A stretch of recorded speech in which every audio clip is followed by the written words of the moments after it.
Test చేసుకోవాలంటారు. Not only targeting కాదు, trust చేసుకుంటే ఏంటంటే ఆదర్శవంతంగా ఉన్నట్టు. అంటే ఎవరైనా ఇప్పుడు ఇన్ఫ్లుయెన్సర్స్ వారిని చూసి చాలా మంది డ్రగ్స్ అలవాటు ఉన్న వాళ్ళు కూడా మానే అవకాశం. ఒకసారి కరెక్ట్ కళ్యాణ్ గారు, దానిలో భాగంగా సినిమా ఇండస్ట్రీ ఎవరైనా కూడా సో ఇన్ఫ్లుయెన్సర్లుగా ఉంటారు కాబట్టి మీ వైపు నుంచి కూడా చేసుకుంటే పబ్లిక్ లో కూడా ఇంకా ఏమంటారు అవగాహన వస్తుంది. సో టెస్ట్ చేసుకుంటే దాని పారద్రోలొచ్చు అనే ఉద్దేశంతోనే ఇప్పుడు అనిరుద్ రెడ్డి మాటలు నేను పట్టించుకోవట్లేదని చెప్తున్నా. ఆయన కూడా ఒక రకంగా కాంగ్రెస్ పార్టీ వర్షన్ ఇది, ప్రభుత్వ వర్షన్ అని చెప్తున్నారు. సో ఇన్ఫ్లుయెన్సర్లుగా మీ వైపు నుంచి ఇనిషియేట్ చేయడానికి సిద్ధంగా ఉన్నారా సినిమా ఇండస్ట్రీలో? ఎవరిని అడుగుతున్నారు? కరెక్ట్ కళ్యాణ్ గారు మీరే. నన్నేనా? అందరికీ నమస్తే అండి.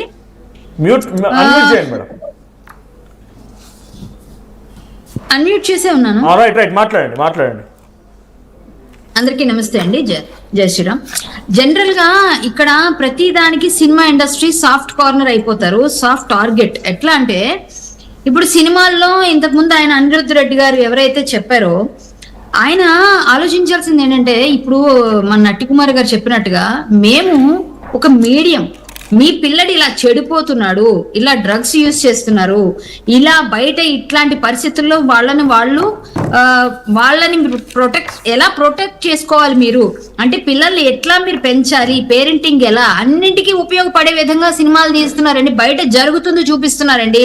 దానికి మా ఫేసులు వాడి మేము జనాలు తొందరగా ఇన్ఫ్లుయెన్స్ అవుతారు, మేము ఇన్ఫ్లుయెన్సర్స్ అని మీరు చెప్పారు కదా, అది కాబట్టి మా ఫేసులు వాడి మేము చూపిస్తున్నాం తప్ప మేము చెయ్యమని ఏం చేయట్లేదు. అలాగైతే విజేత సినిమాలో కిడ్నీ కూడా ఇచ్చారు, అలాగే శ్రీమంతుడి సినిమాలో గుళ్ళు బాగు చేశారు.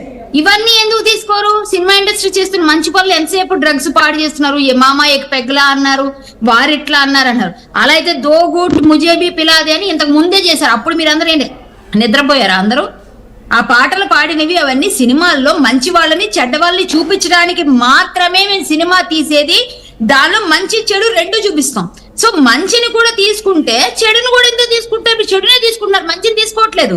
సో ఇదేంటంటే కేవలం సినిమా ఇండస్ట్రీ చేసుకోవాలి టెస్ట్లు అంటున్నారు కదా. ఇంతకు ముందు నట్టి కుమార్ గారు అన్నదాన్ని నేను ఏకీభవిస్తాను. ఎస్, మీరు జీవో పాస్ చేయించండి, ప్రతి ఒక్కరికి పెట్టండి. 1 month కి ఎందుకు, 1 day ఒకసారి చేయించండి టెస్ట్లు. మా సినిమా వాళ్ళు దొరికారు, లేకపోతే ఇంకొకరు దొరికారు మేము అంటే అందరూ వాడుతున్నారు. ఒక్క దగ్గర కాదు, ప్రతి దగ్గర కన్స్యూమింగ్ ఎక్కువైపోయింది. ఈవెన్ స్కూల్స్ లో వాటిలో కూడా అయిపోతాయి. మేము వెళ్తున్నాం కౌన్సిలింగ్స్ కి, వాటికి తల్లిదండ్రులు తీసుకెళ్తే. సో ఇంత ఘోరంగా ఉన్న పరిస్థితి మన దగ్గర ఉన్నప్పుడు దాన్ని ఎట్లా అంతెందుకండి, మా మంచు విష్ణు గారు సీఎం గారు అడిగారు మనం కొంచెం ఈ డ్రగ్స్ రహిత సమాజం కోసం మనం ముందుండాలి అని చెప్పి మా అందరితో వీడియోలు చేయించారు. ప్రతి సినిమా ముందు ఒక డిస్క్లైమర్ వెయ్యాలి, దీని గురించి మాట్లాడాలి, దాని గురించి ఎంత చెడుగా ఉంది పరిస్థితులు అన్నది తెలియజేయాలని ప్రతి ఒక్కరికి ఇన్స్ట్రక్షన్ కూడా పాస్ చేశారు మంచు విష్ణు. అందుకే నేను రియాక్ట్ అయ్యారు. తప్పేం లేదు. ఇప్పుడు మేము అందులో భాగం అండి. సమాజంలో మేము ప్రతిదానికి చెడుకి మంచికి మేము ముందే ఉన్నాం. అన్నిటికీ మేము చెడైనా మంచైనా మా మీద రుద్దేస్తామంటే ఏదైనా సరే మంచి తీసుకోవట్లేదు మేము చేసింది, అంత చెడు మాత్రం రుద్దేస్తున్నారు. సో ఒకటండి, కాంగ్రెస్ ఎమ్మెల్యే అవని ఎంపీ అవనండి ఆయన ఎవరైనా కానివ్వండి, అనిరుద్ గారు ఈ రోజు మిమ్మల్ని స్ట్రైట్ అవే క్వశ్చన్ చేస్తున్నాను. మీ ప్రభుత్వానికి చెప్పి డైరెక్ట్ గా మీరు ఒక జీవో పాస్ చేయించండి. సినిమా వాళ్ళగా మేము రెడీగా ఉన్నాం, సినిమా వాళ్ళే కాదు అందరికీ వర్తించే విధంగా చేయించండి. రెడీగా అందరూ చేయించుకుంటారు. ఖచ్చితంగా మీరు ప్రతి 3 నెలలకు ఒకసారి, ఎందుకు మీకు నచ్చినప్పుడు నెల రోజులకు ఒకసారి చేయించండి. మొన్న దొరికిన వాళ్ళు ఎవరో మరి నాకు తెలిసి సినిమా వాళ్ళు కాదనుకుంటా, అంతా రాజకీయ నాయకులే దొరికినట్టుగా ఉన్నారు. ఆ రోజు మొన్న ఇక్కడెక్కడో ఈ మధ్యన నేను ఏదో చదివాను న్యూస్ లో. సో దాన్ని బట్టి ఎవరు ఎక్కువ కన్జ్యూమ్ చేస్తున్నారు అనేది కూడా బయటకు వస్తుంది. మాకు కూడా అది మంచిదే. సో దయచేసి అలాంటి పనులు చేయించండి. ఇండస్ట్రీని టార్గెట్ చేయడం మానేయండి ప్రతి ఒక్కరు. మేమే రేవంత్ రెడ్డి గారు అడిగారని మా మంచు విష్ణు గారు చెప్తే మేమందరం కూడా వీడియోలు చేసాం డ్రగ్స్ రహిత సమాజం కోసం. సో మేమందరం ఎంత బాధ్యతాయుతంగా ఉన్నాం మాకు తెలుసు. ఓకే, సో ప్రెసెంట్ ఇన్ఫ్లుయెన్సర్స్ గా మీరు సహకరిస్తే డెఫినెట్ గా దీన్ని పారద్రోడానికి అవకాశం ఉంటుంది.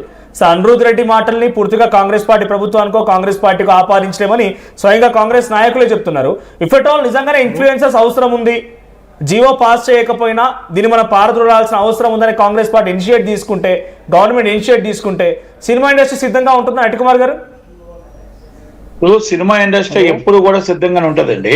నేనేమంటున్నానంటే సినిమా ఇండస్ట్రీ మీరు ఏం చెప్పినా సినిమా ఇండస్ట్రీకి మన గవర్నమెంట్ కి ఎప్పుడు కూడా భాగస్వామ్యం ఉంది. మేము వాళ్ళకి మాకు కూడా ఇది ఏదైతే ఛాంబర్ కి కౌన్సిల్ కావచ్చు, లేకపోతే పెద్దలు చిరంజీవి గారు కావచ్చు, లేకపోతే పెద్దలు అందరూ కావచ్చు, అందరితో కలిసే మాట్లాడుకుంటున్నాం, కలిసే ఉన్నాం. ఇక్కడ అనిరుద్ధ్ రెడ్డి గారు కూడా ఇప్పుడు ఇందాకలా మీరు అన్నట్టు కాంగ్రెస్ పార్టీలో ఈజ్ అ గవర్నమెంట్ లో వన్ ఆఫ్ ది ఎమ్మెల్యే, ఆయన వన్ ఆఫ్ ది ఎమ్మెల్యే. మీరు